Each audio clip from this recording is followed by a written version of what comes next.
பாரிவள்ளல் இந்த விபத்துல 4 பேர் பலியாக இருக்கக்கூடிய சூழல்ல காயமடைந்த பள்ளி மாணவர்களோட உடல்நிலையானது எப்படி இருக்கிறது? அது தொடர்பான விவரம் எதுவும் மருத்துவமனை தரப்பிலிருந்து கிடைக்கப்பெற்றிருக்கிறதா?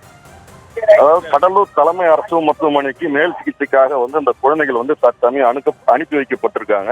இதுல பாத்தீங்கன்னா இந்த கேட்டுக்கு அண்ணாண்டதான் பாத்தீங்கன்னா அருகாமையில் உள்ள கிராமத்துல ஏராளமான பள்ளி குழந்தைகள் இந்த வாகனத்துல ஏறக்கூடிய ஒரு சூழ்நிலை இருந்ததுனால இந்த விபத்திற்கு முன்னாடியே அந்த பள்ளி குழந்தைகள் அதிர்ஷ்டவசமாக உயிர் தப்பியதாக கிராம மக்கள் தெரிவிச்சிருக்காங்க.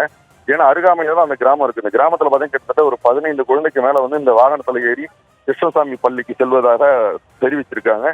இந்த விபத்து இந்த பகுதியில இந்த கிராம பகுதியை பொறுத்த வரைக்கும் அனைவருமே ஒரு சோகமான சூழ்நிலை தான் காணப்படுது.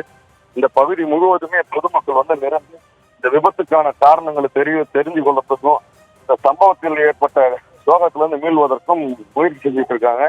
சம்பவ இடத்துல தற்சமயம் மாவட்ட காவல்துறை கண்காணிப்பாளர் ஜெயக்குமார் விசாரணை மேற்கொண்டுட்டு இருக்காங்க. அந்த கேட் கீப்பர் தற்சமயம் அவங்க அந்த கேட் கீப்பரிடம் விசாரணை செய்து கொண்டிருக்கிற காட்சியை தான் நம்மளால பார்க்க முடியுது. தொடர்ந்து விசாரணையானது இப்ப தற்சமயம் நடைபெற்று வருகிறது.